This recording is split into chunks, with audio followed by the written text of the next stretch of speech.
Hey there, I'm John. And I'm Josh. And we are talking about Week 9 results of the 2021 college football season. Pretty exciting week. There were a lot of things that went on this week. Let's start off with probably the biggest game. Absolutely. And that was Michigan versus Michigan State.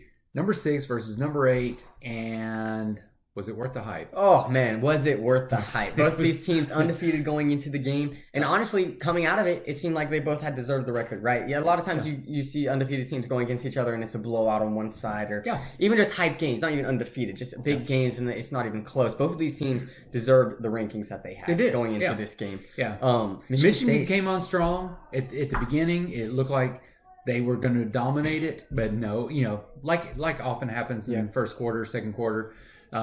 Looked like they were coming right along. I think two things decided this game. The first one was the home crowd of Michigan State. The game being at home this year, crucial in the final, in the fourth quarter, honestly. Crucial. Number two, and honestly the bigger reason, is Walker. Oh my Holy moly. That kid is insane. 5 touchdowns in one game. Almost 200 yards. Yeah. He dominated. Like Michigan did not have an answer every quarter. He did well. What's crazy is he did not, like, before this, he didn't have a game like this. Right. So this was his breakout. Michigan just didn't see this coming or what. He's a good running back for sure, though. Yeah, he is, without a doubt. Yeah. Texas versus number 16 Baylor. I'm glad you didn't call this as an upset. I was close, yeah. Yeah, you didn't want to do that with Texas. 31-24, Baylor wins. Fun stat, Texas has now lost 3 consecutive games where they led by double digits. Yep. I think if they do it one more time, they might break a record. That'd be a great record. Sarkisian, don't know what's up, man. I bet you wish you were back at Alabama right now. That's tough. That is tough. That's tough. That's bad. Bad news. Number 1 Georgia was number 1 Georgia versus Florida. Yeah. And in this game, this is my opinion. The game was going along great.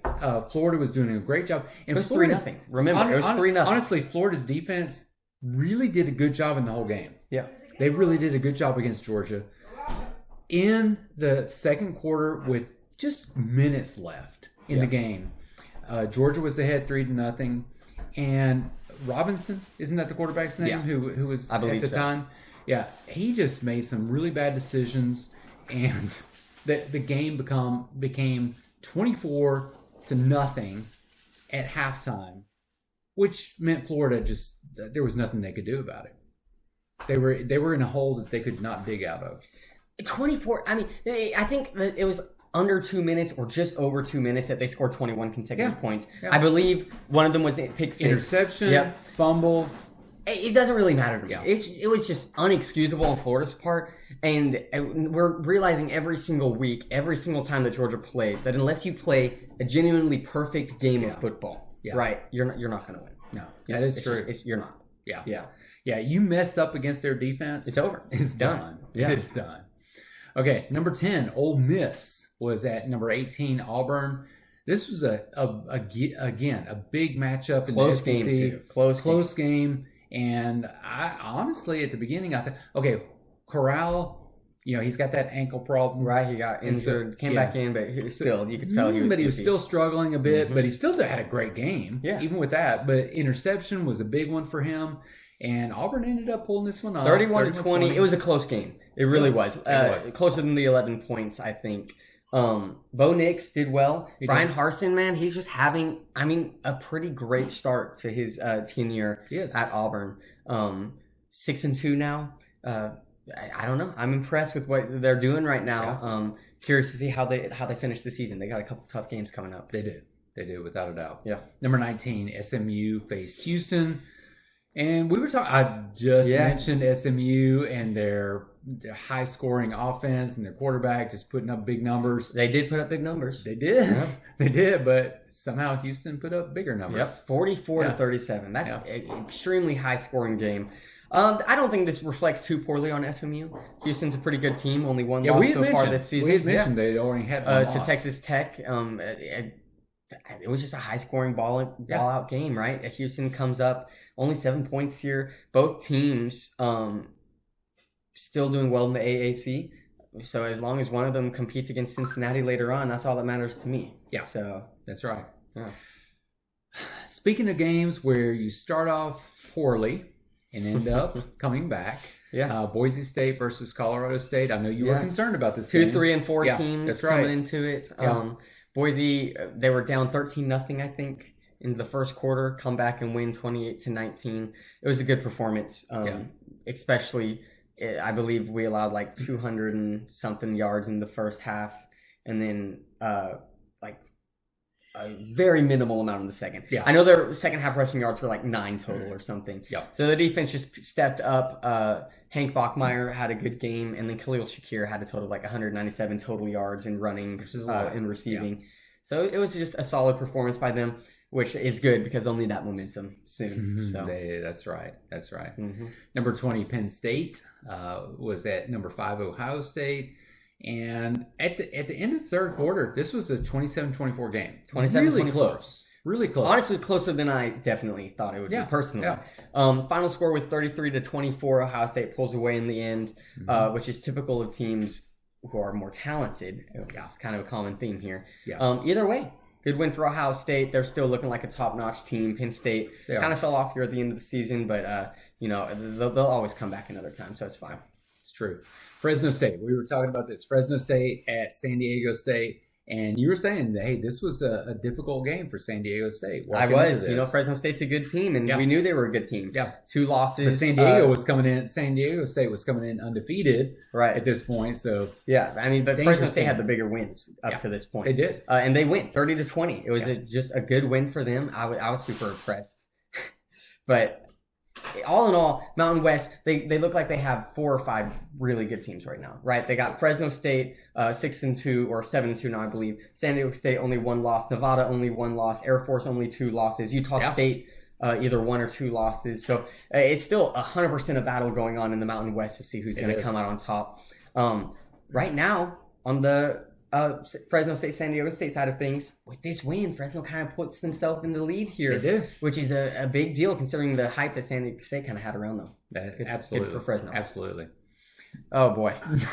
Oh, boy.